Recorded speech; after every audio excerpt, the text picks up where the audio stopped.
Assalamu alaikum. You're watching Views and News, and I'm Faisal Rehman, live from our Islamabad studio. Today is the 20th of January 2021, a very important day, not only for the US citizens, but I think for the entire globe. Today, Mr. Joe Biden will become the 46th President of United States of America, and Kamala Harris, the first non-white and on top a woman, will also become the Vice President of United States of America. Joe Biden has also served as the Vice President from 2009 till 17 as the 47th US President. So, talking about today's program, President-elect Joe Biden and Vice President-elect Kamala Harris will be sworn in today in a scaled-back ceremony at the US Capitol. Harris will make history as the first female, first black, and first South Asian US Vice President. Great news.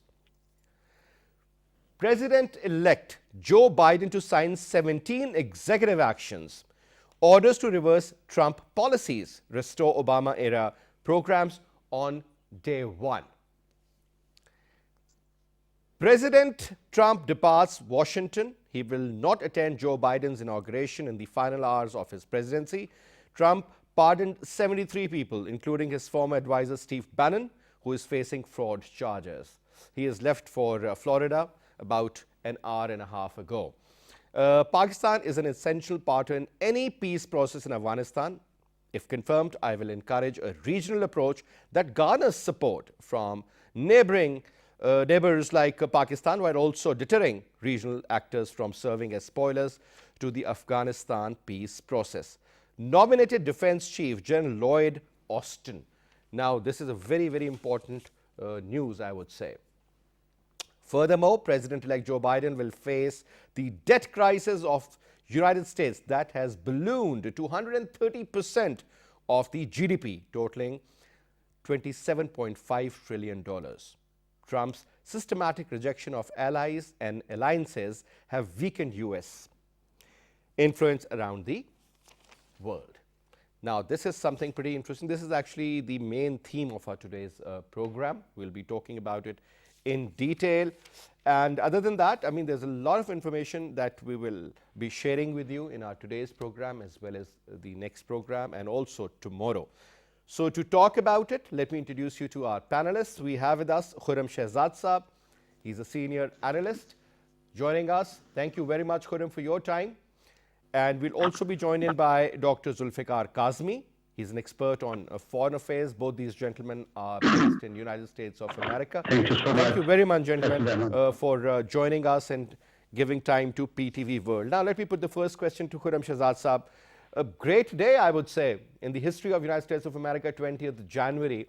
And I think Donald Trump, since he has left for Florida, he is not attending the inaugural ceremony. So, this is not the first president who has done so, and neither there is a compulsion or something mandatory where the outgoing president is supposed to attend the function. But other than that, Barack Obama, the former president, Mr. Bill Clinton, the former president, and George W. Bush, the former president, they will be attending the ceremony. Now, let's talk about the absence of Donald Trump. What sort of a difference will it make? Thank you very much for having me. It is a great day for American people and the people around the world. The reason is what we have seen in the last few weeks. It was not America. It was not American values, to be honest. Overall, if you see the presidential style in the last 4 years, we have seen very different style of democratic exercises. Now, America is going to have a different president, very conventional, very regular democratic practices is going to happen in coming 4 years. And everybody is hoping today during this inauguration, and we have witnessed it in the morning when he went to the Catholic Church, and he's the second president in the United States history who's a Roman Catholic president is going to be. And he participated in that ceremony where he always used to go in that church.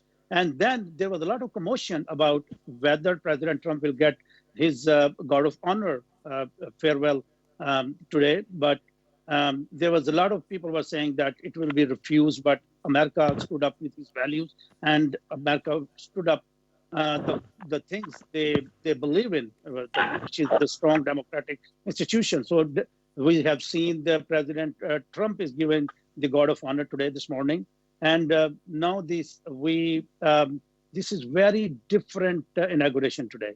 After that, President Biden's team has already given 10 agenda items for today's his speech, which is going to be on the foreign policy, immigration, healthcare, and the Muslim ban itself. So there was a mention of Muslim ban. So whatever had happened in very unbiased way, whatever had happened in the last 4 years, it's going to be undo in next 4 years. It is immigration.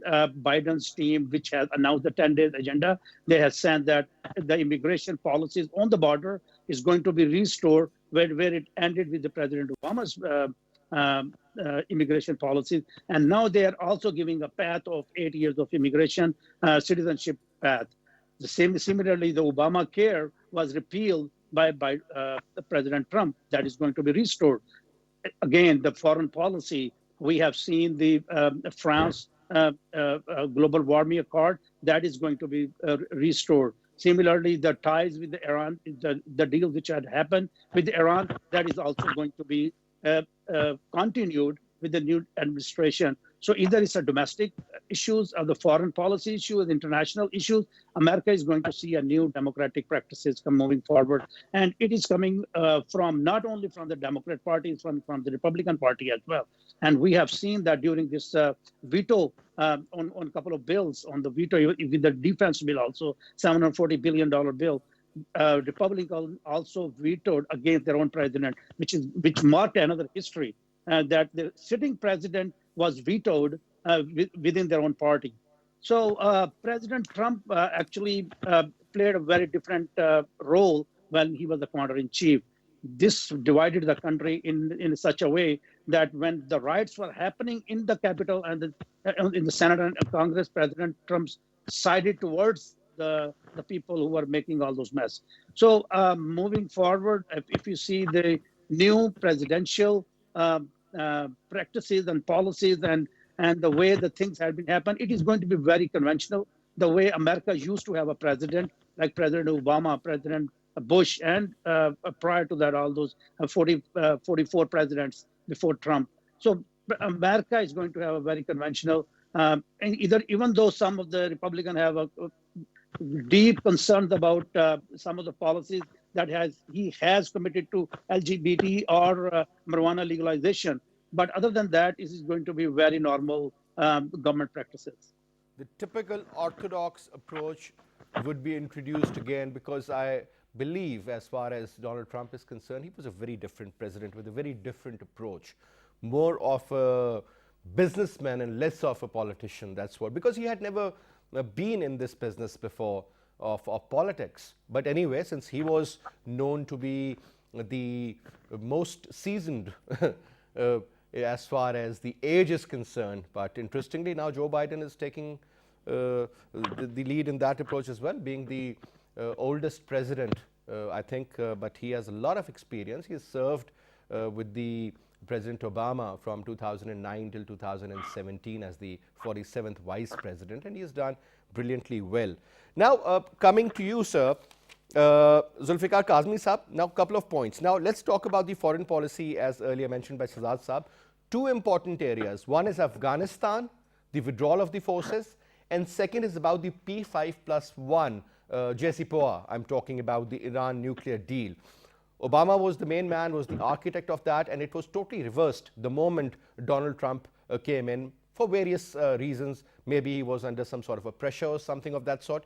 Now, let's talk about these two very important areas. Let's talk about Afghanistan withdrawal first, and then we'll be talking about the Iranian issue. Dr. Saab.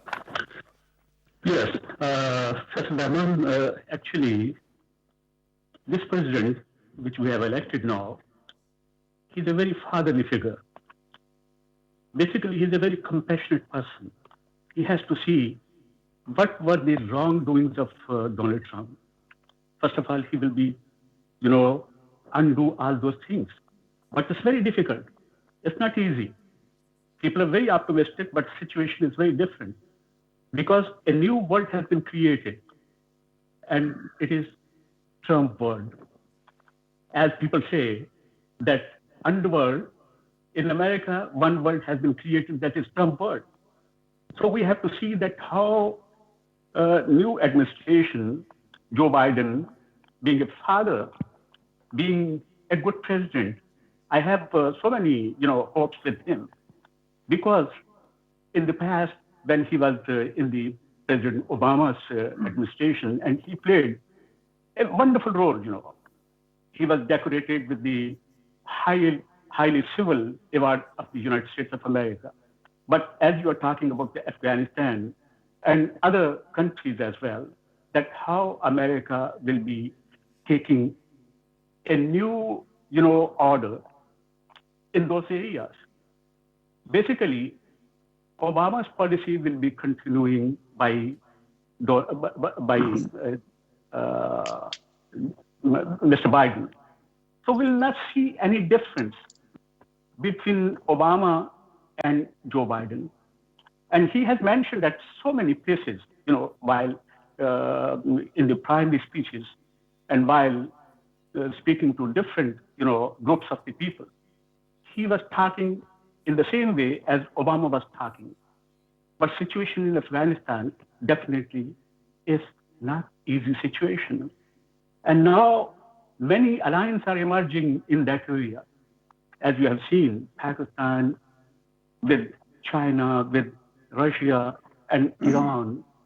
So it's very difficult over there that how they will be pulling out all those troops from Afghanistan. But definitely,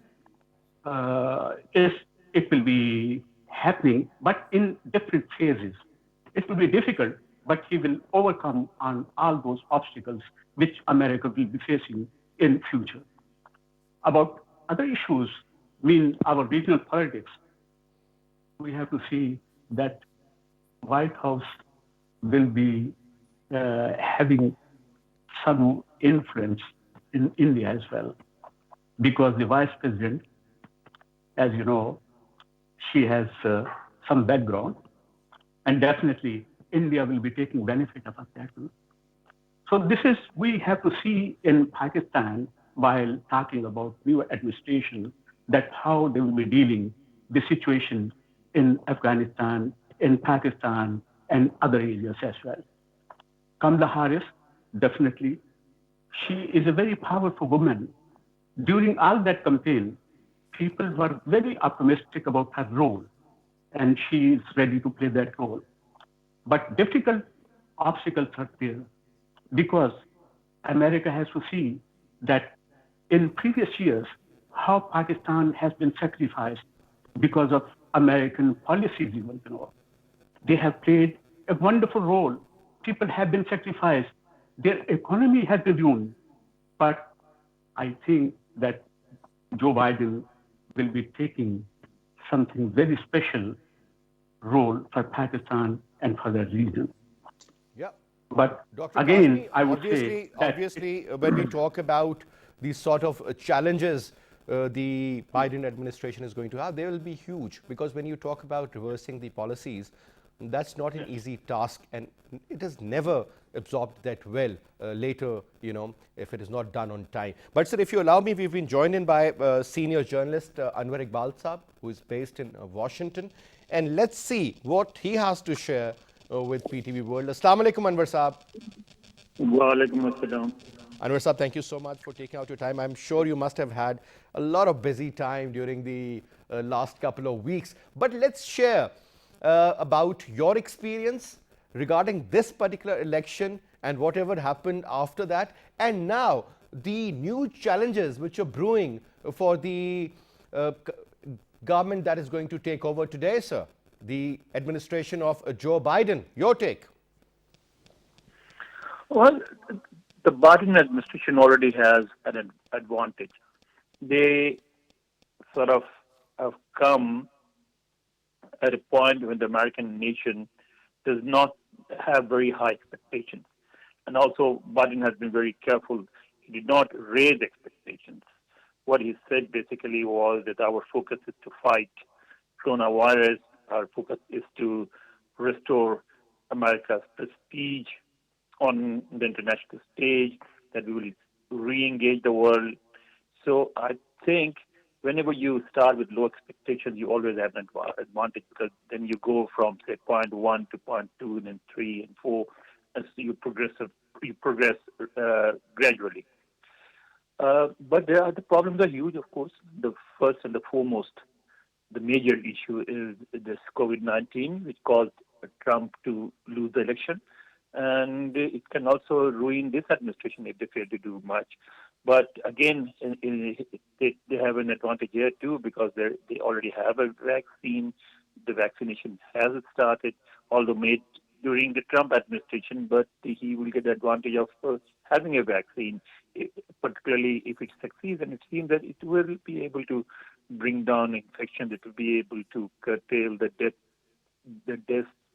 About like 400,000 people have already died in America. Yeah. And see, they're doing everything very carefully. Instead of asking their supporters to come and fill the National Mall, they ask them not to come. And the organizing committee issued a very interesting statement saying that we hope that this will be the smallest crowd ever. They didn't say that we hope it will be the biggest crowd. We hope that it will be the smallest crowd ever. So people didn't come. Instead of people, they filled the National Mall with more than 200,000 flags in the memory of those who died in this pandemic. So I think they have the right approach. But I guess you would also ask me about what it means for U.S.-Pakistan relations or U.S.-Afghanistan relations, U.S.-India relations. So we can discuss that later when you ask those questions. All right. Now, Anwar Iqbal Sahab, you wrote a piece in the Dawn News, and that says the Biden administration to revive military ties with Pakistan. We have seen that during the recent times, the sort of cooperation when it comes to the military side, that has gone down a lot. Do you believe that now it's high time? Because as far as Pakistan is concerned, looking at the history, we've always been dependent on the American equipment, largely, whether you talk about Air Force or military or otherwise. So what's the detail regarding that, sir? Do you think that is going to be the key area and would be the major area of focus when it comes to improving relations with Pakistan? See, we make a big mistake when we try to analyze relations between nations as relations between two individuals. In a relation between two individuals, emotions play a lot of role. In relation between nations, emotions do not come into play. Interests do, okay? So the U.S. interest in that region is changing. So we should not hope for, and I'm sure we are not hoping for, the revival of the type of relationship that we had with the United States, say, during the 80s or 90s or even the early 2000s, okay? Those days are gone forever. Because the scenario has changed, because the strategic need of the United States, the strategic needs of Pakistan too have changed. Okay, but this administration, unlike the Trump administration, number one, is in no rush to withdraw all its troops from Afghanistan. It wants an orderly withdrawal. It wants a setup in Afghanistan that could bring peace to that country, and it wants to ensure that Afghanistan is not used for carrying future attacks on the United States. For that, the Trump administration and before that, the Obama administration, they tried the military solution. They had more than 100,000 troops in Afghanistan. That did not work. Then they hoped that other players in the region, particularly India, would be able to help them out. That did not happen. Indians want to have an influence in Afghanistan, but they made it obvious that they will never send their troops to Afghanistan, and the Americans have also realized that India will not, and that no other country will send its troops to Afghanistan. And there is a realization in Washington that Pakistan still has a huge influence, not just on the Taliban or the Afghan refugees living in Pakistan, but on Afghanistan as a whole, because after all, Pashtun are a majority in Afghanistan, and there are more Pashtuns in Pakistan than in Afghanistan. So Pakistan will always have some sort of influence in Afghanistan. They want to use that influence to actually come to conclude the Afghan conflict in a way that suits them and it suits Pakistan as well. And for that, I think we will see greater cooperation between Pakistan and Afghanistan. And when you talk about delivering in Pakistan or cooperation in Pakistan, obviously you do not expect Pakistan People's Party or Pakistan Tehreek-e-Insaf to go and do that in Afghanistan. Obviously, it is the Pakistani military that can do that for you. And That's another why. important point. Another important point is you also wrote in your story that General Austin Lloyd most likely is going to be your next defense secretary. He says that America is ready to cooperate with Pakistan in eliminating Al-Qaeda. And let's share about that, because that's something very important. Recent events of terrorism in Pakistan were all claimed by the IS. So any details about that, Anwar Saab? Well, no, it's just an initial statement. They're just moving in, so it's still too early to have details. But that too is obvious. I mean, America's main enemy in that region now is Al Qaeda and the ISIS, because they are mending fences with the Taliban. They want Taliban to be included in the ruling setup in Afghanistan. So when you want somebody in the ruling setup, you don't go and fight it. And so the fight will now focus on Al-Qaeda, which also suits Pakistan. ISIS is a major threat to Pakistan. If pressure is brought upon this group, then Pakistan will benefit from it. So I see the new administration definitely having a better relationship with Pakistan, with the Pakistani military, engaging Pakistan more. There is a book by one of the American authors which mentions that when Mr. Biden was the vice president, the then Afghan President Hamid Karzai suggested to him that America should get rid of Pakistan, and he turned to him and said, "No, Pakistan is a much more important country than Afghanistan." That's and correct. We have interest in Pakistan, and we're not going to abandon Pakistan. Correct. So I think this administration will definitely stay engaged with Pakistan, and we will see. There is another very important part in that story that you're talking about, and that is about reviving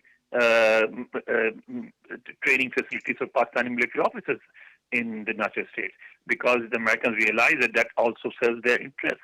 They would like to stay engaged with the Pakistani military. I think that is very important, because whenever we talk about the training of the military officers, they always go to United States of America primarily. Now we have got multiple options. We can go to other countries as well. But anyway, thank you so much, Anwar Iqbal Saab,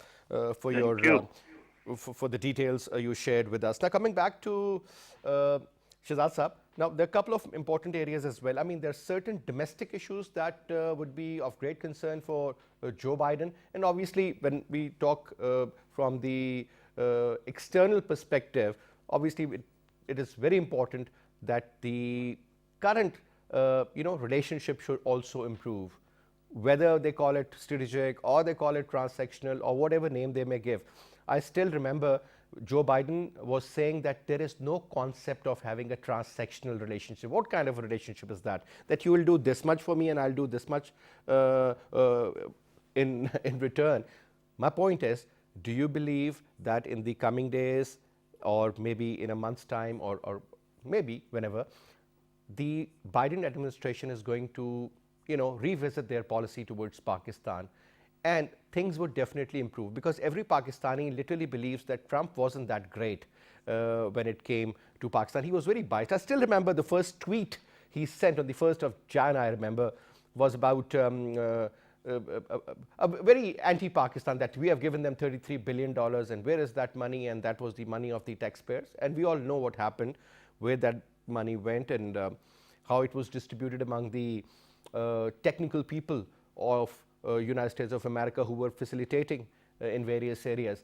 Now, this approach would be definitely different. Do you think the next 4 years would definitely bring in harmony between Pakistan and United States of America? And when it comes to Indo-Pacific approach, do you believe things would remain the same, the way they were in the Trump's era, or you think things would change? Because normally whenever we talk about Democrats, we've seen that their inclination towards the Indian side is a little too much.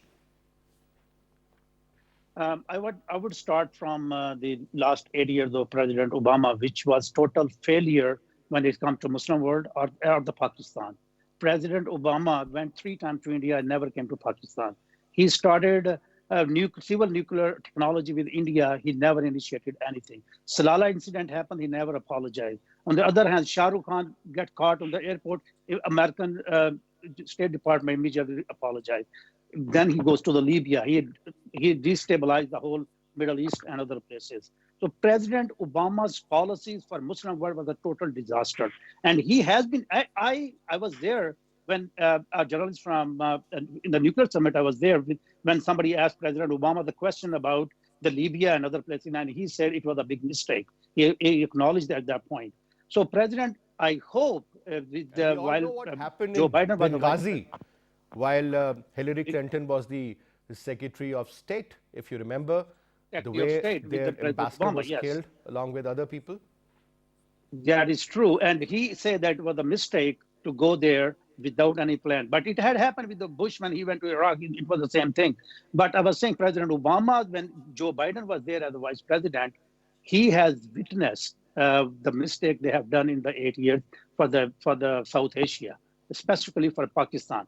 On the other hand, if you see the President Trump's portfolio, when this Khalilzad, the guy who's leading the Zalmay Khalilzad, the guy who's leading the Afghan peace process, he was given the total power on all forces. So he was giving endorsement from all forces. The decision that you will take, we will follow it. And we have witnessed President Trump was able to engage Taliban for the peace process. Now we are in the place where we have some kind of consensus on both sides. So that is the reality, ground realities, that Biden was there when President Obama was executing the failed policies, international policy for the Muslim and the South Asia, specifically for Afghanistan. Now we come to the next 4 years. The next 4 years, his team has repeatedly said that we will analyze the situation in Afghanistan and the Middle East, specifically for Iran. So they have seen that these areas are going to need some more engagement before we get into a place where we can say we can reduce the military from Iraq. From Iraq, for example, they have reduced the military most recently, and the same with Afghanistan. In Afghanistan, for example, President Obama, 8 years, President Obama tested, experimented, ruined the life of people using India's influence in Afghanistan. 8 years, India pumped billions of dollars with the authentication and authorization from Washington. So that was totally failure. President Trump came, he revamped the whole policy. He brought in Pakistan. He made sure Pakistan is where that is going to be part of President Biden, that Pakistan is going to be the hero in China. If you see the 2019 CIA report, China is the number one enemy of America. All right. There is a little technical problem with your sound, Shahzad Sahab, but let me engage Dr. Kazmi here. Kazmi Sahab, when we talk about Donald Trump, I still remember when he took charge, he made some very drastic decisions. For example, he talked about building a wall all along the Mexican border. He talked about getting out of NAFTA. He said that all the NATO members should pay at least 2% of their GDP for the military purposes. Then he went for a trade war with the Chinese. He blamed the Russians for each and everything. European Union wasn't happy, whether you talk about Germany or France initially, even Britain. You come to Middle East, a lot of countries were not happy, but his first visit was to Saudi Arabia, and that was primarily to sell weapons. And then he went to Israel, and now things are different. I think Jared Kushner, his son-in-law, he was the main architect of that kind of a bond that is created now between the Arab states and the Israelis. I mean, looking at the overall, then you talk about the Indo-Pacific approach, you talk about Quad for that matter, and he was taking decisions on his own without maybe consulting anybody, dropping mother of all bombs in Afghanistan along the Pakistani border, or ordering the strikes in Syria for that matter. But later on, he withdrew. Now, the current approach of this American hegemony, what is the future of that, sir? Do you think Americans would be stationed all over the globe and the regular SOPs would be a part of the future course of action? First, there are a couple of things which I have to mention here, ideologically and strategically. Because by strategy, America went in Obama's era. They went for the Arab Spring, as you have mentioned, and other colleagues have mentioned here. But it was time because they were in the final phase of a war on terror in different countries, So they went over there. They were actually summing up all that things which were happening at the time. But ideologically, Donald Trump went wrong because he confronted all Muslim world when he gave a slogan, Muslim ban, what it means. Muslims got an idea that America is against Muslims. So he created one culture of violence through all those statements while he was the president. So it was, something which has messed up his, messed up all the world because of his wrongdoings and wrong statements. But we can easily understand all the, segments of the society he confronted. He was talking about everyone is wrong. He was saying fake media. He was saying ban Muslims. He was saying, all about immigrants, they are not good people. Even he was going against the philosophy of America. American philosophy was based on compassion. They were dealing, definitely, wars are always needed by a superpower because they have to handle the problems outside the world, outside of America in a different way. And they have, because America is superpower, they played their role. Definitely, we are not happy with that role. But it had to be because America has their own policies. And while we thought that, while they say do more to Pakistan, while they say do more to other countries as well. So this is their philosophy actually, they expect what they are providing to those nations, mean technical assistance, military assistance, for the education and everything. Then the world will be coming out and they will be having the self-sufficiency. They will dealing their own problems with their own leadership. Then these all problems will be eliminated. Until that, America has to play a role in different countries. So we have to understand Joe Biden will not be doing anything different. They have to see what are their policies, So somewhere they have to follow what were the rules built by Obama administration at that time, and he was part of all those, policies at that time. Now he has to see what is the changing world. As other colleagues have said, America is facing a big problem with the COVID-19.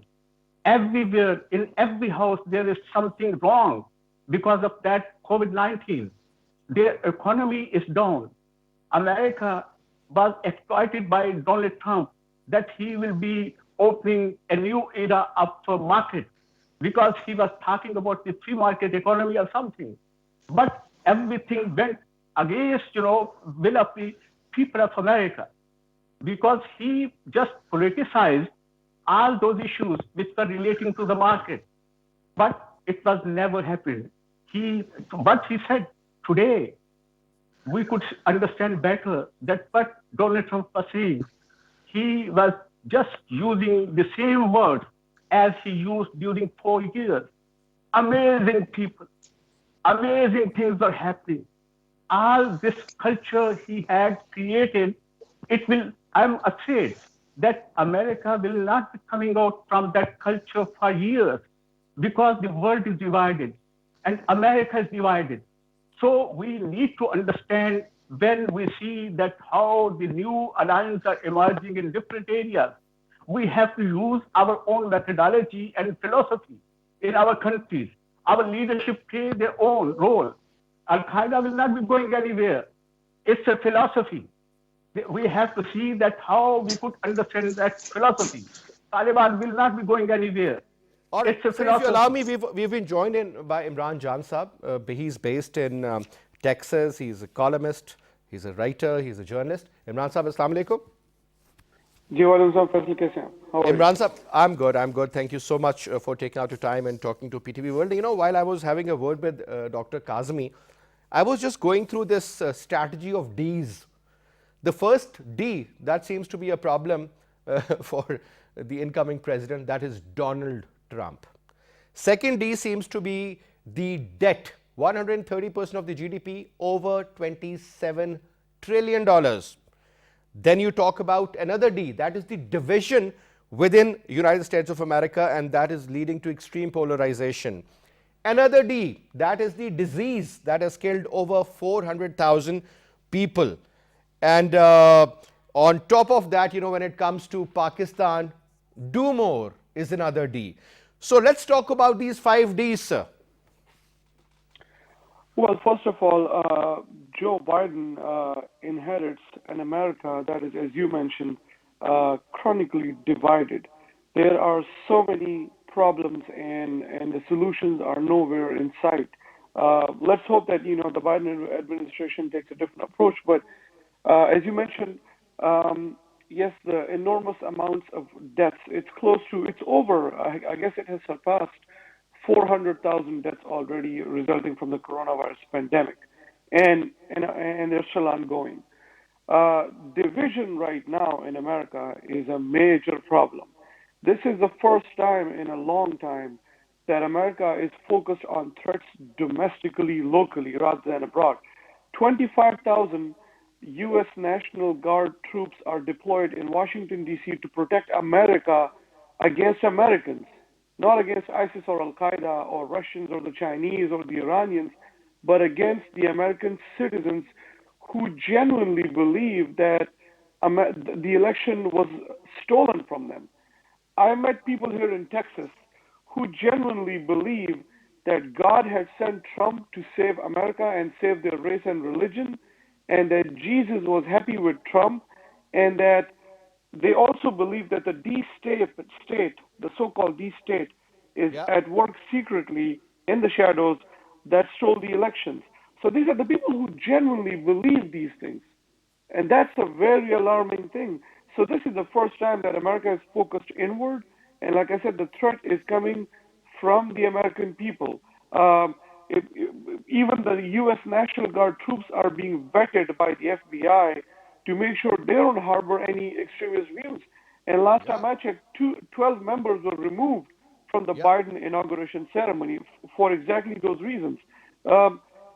It just reminds me of in Afghanistan, if you remember, they used to be called green on blue attacks. The green uniform was worn by the Afghan soldiers and the blue by the NATO and the U.S. soldiers. Those Afghans would turn against their American trainers and kill them, take up arms and all that. Exactly the same thing is happening right here in America. President-elect Biden faces the same threat that Egypt's Anwar Sadat once faced, and he was killed at a ceremony like that. Absolutely. So that is what America is facing right now. That is what Joe Biden is facing right now. And so this is a major problem. The other is, of course, Afghanistan War. If you want me to comment on that, there is one thing that is alarming that President-elect Biden had said, which is that we will work with Pakistan, but we will keep some forces deployed there.